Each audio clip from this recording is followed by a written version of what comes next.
Hello, myself Surendra Kagat, SBRM Government College Nagore. Today we are to go with John Keats in paper second, paper for poetry, MA previous.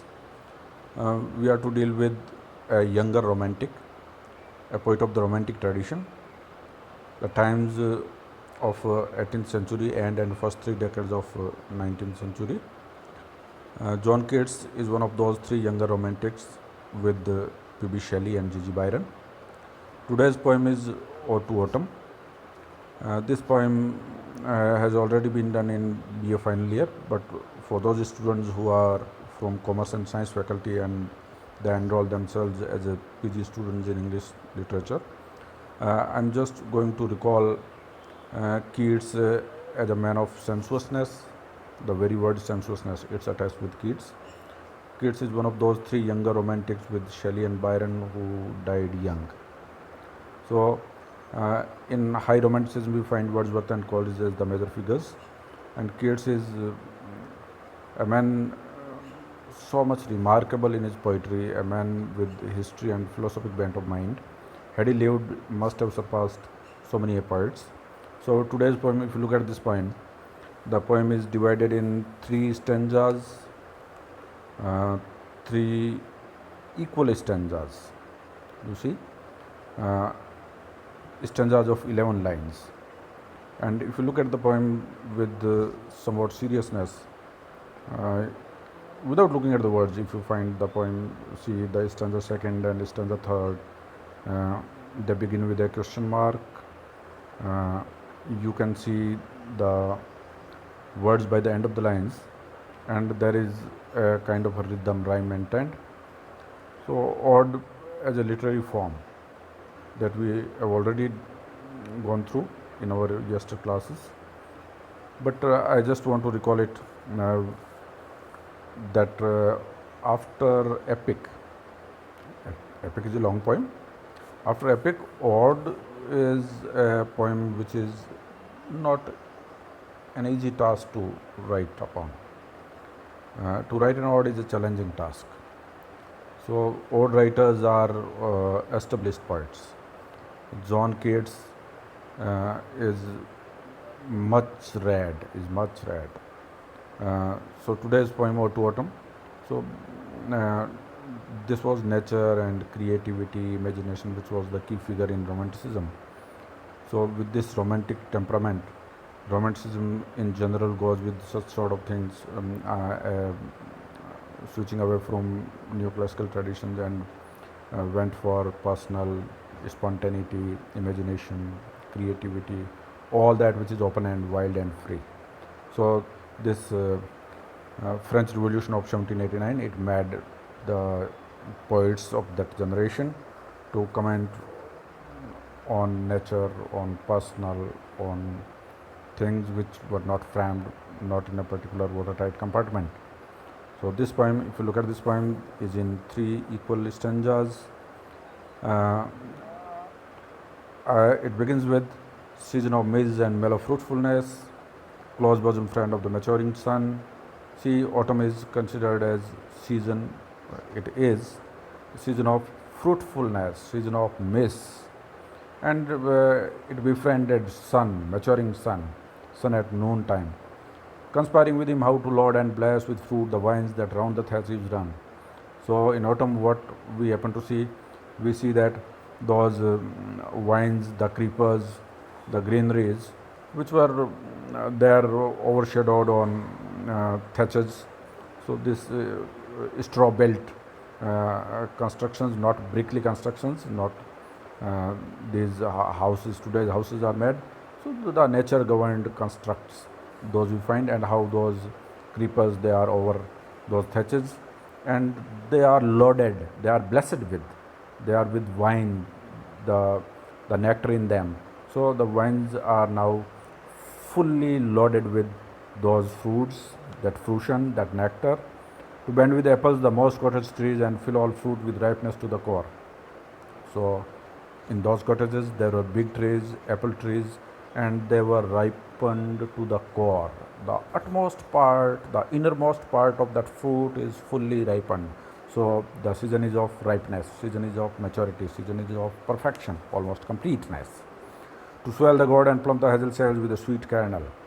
So all the fruits were, all the shells, hazel shells. We see the peanuts, like uh, those kind of fruits which are there in the shells. All were loaded, all were swollen, all were with that sweetness to set budding more buddings, more flowers, more fruits, and still more later flowers for the bees until they think warm days will never cease. So it's the time for bees to collect, to make, to go for honey. So with that kind of the juices from the flowers, bees collect honey, and bees, uh, you know, uh, honeybees for summer has overbrimmed their clammy cells. So when bees are going to go for that honey making, they uh, in those warm days, in those summer days. So it's the very first stanza. It goes for perfection, for maturity, for ripeness. So we see the thematic point of this particular point. Who had not seen the autumn at the store? There's a question mark. Who had not seen? You, the autumn. So autumn is personified here as if a human being is there, as if a person is there. So this humanization, this personification. Sometimes whoever seeks abroad may find thee sitting careless on a granary floor. So autumn is seen sitting on the granary floor where grains are to be processed from the harvesting parts. Thy soft hair lifted by the winnowing wind, or on a half-ribbed furrow sound asleep. So this autumn is seen as a human figure, as a person, and the hair were soft lifted. Autumn is seen as a winnower. Autumn is seen as a reaper, drowsed with the fume of poppies, while thy hook spreads the next breath and all its twined flowers. So opium plants are there, and it's fume. So it's intoxicating a plant. It's of that addictive nature. So the fumes and the drowsiness, the numbness, the after effect of poppy and the opium, and how the hook, how it goes for harvesting part, and sometimes like a gleaner thou do keep steady thy leaden head across a brook. So a brook is there, a watery movement passing by, and how autumn is seen stood over there, or by a side press with patient look thou watchest the last oozing hours by hours. You see, the juices, the big juices, juice machines were there, apple fruits were there, big apple trees were there. So this kind of processing of the harvest, processing of the agricultural products, and this autumn is seen as a person, as a being who is the watcher of that scene where the droplets of the juice, the drops of the juice, how it came out of that fruit part to its liquefied form. So those oozing out, see the pictorial quality, see the minute details being observed, see autumn is seen as a person over there. So how beautifully it's been mentioned. The final stanza, the concluding stanza, and it also goes with a question mark. Where are the songs of spring? Or where are the spring is the season of sweetness. Spring is all we wait for throughout the year. Spring is much known for its charm and glamour and beauty and all that. But the poet says, where are the songs of spring? You are autumn, you are missing, you are nothingness.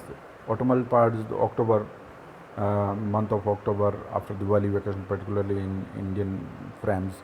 That is the season which is after summer, and then monsoon season, and then we go for agricultural products and how the harvesting is being done.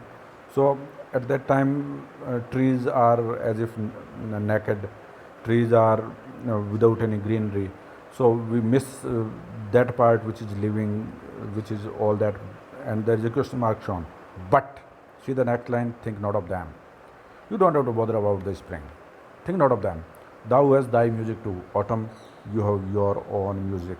You have your own persona. You have your own identity. You are different. So this difference is no more the part of missing or the gap or the cavity or anything which is lagging behind, but you have your own music. While bad clouds bloom the soft dying day and touch the subtle plants with rosy hue. See the western parts where the sky is meeting over the land, and there the rosy color is there. There the pinkish color is there. There the scattering of colors are there. So autumn has its own color, autumn has its own music. Then in a well full choir, the small gants mourn among the river shallows borne aloft. So on the rivery shores, on the coastal areas, on the river embankments, we find the small insects and their morning sounds in late evenings. And it's seen as if some saddening effect is there, as if some weeping over is there, or sinking as the light wind lives or dies, and full ground and sinking as the light wind lives or dies. So wind is stable. It's not the blowing wind. So it's a stage of stagnation as if, but it's the autumnal beauty. Autumnal beauty is the still wind. Autumnal beauty is the gants morning, the small insects morning. Autumnal beauty is that rosy pinkish color in the western coast at the time of sunset, as if the sky is meeting over the land. Autumn has its own music. Autumn has that beauty of the scene where bad clouds are there. Now, and full grown lambs bleat, loud bleat from hilly barn. So lambs were kept in the folds, the small kettles, these sheep and goats and all, they were kept, and the lambs, they are making their sounds, bleating sounds of the lambs. Hedge crickets sing, and now hedge crickets sing, the smaller insects by the time of evening, they are singing. And now with treble chop, the red breast wishes from a garden crop. From a garden we see a small bird with a throat with reddish nash, and it makes whistling sound. So whistling sound of that red breast, the bleating sound of the lambs, the stable wind, not with a high flow, and gathering swallows twitter in the skies. So swallows are gathered and they are chirping loud, or the twittering sound of the swallows means autumn is not dependent on any season. Autumn has its own identity. Autumn has its own value. It has its own music. It has its own beauty, the scattering clouds. It has its own colors, the rosy colors, the pinkish colors. It has its own sound effect. We smell gants morning, bleating lambs, hedge crickets singing, red breast whistling, swallows twittering. All that is there in autumn. No need to go for that kind of a missing. What we find, what we are already keeping in mind, the summers, the soothing summers, in particularly in European parts, in the islandic parts of Europe and the nearby nations, which are above, which are more far from the line of equator.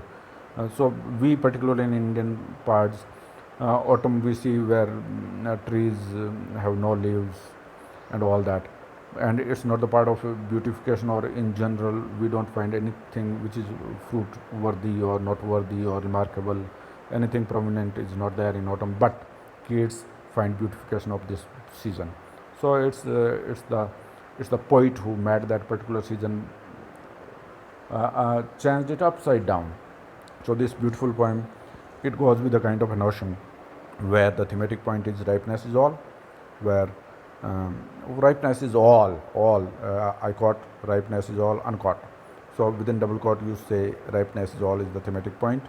We have seen so many things coming into limelight. There's a beautiful rhyme followed, the stanzaic pattern even, and there are beautiful colors. Keats as a man of sensuousness, we see the senses running, the beauty, the things we see, the music we hear, all that is the part of the charm. Keats is the head of sensuousness.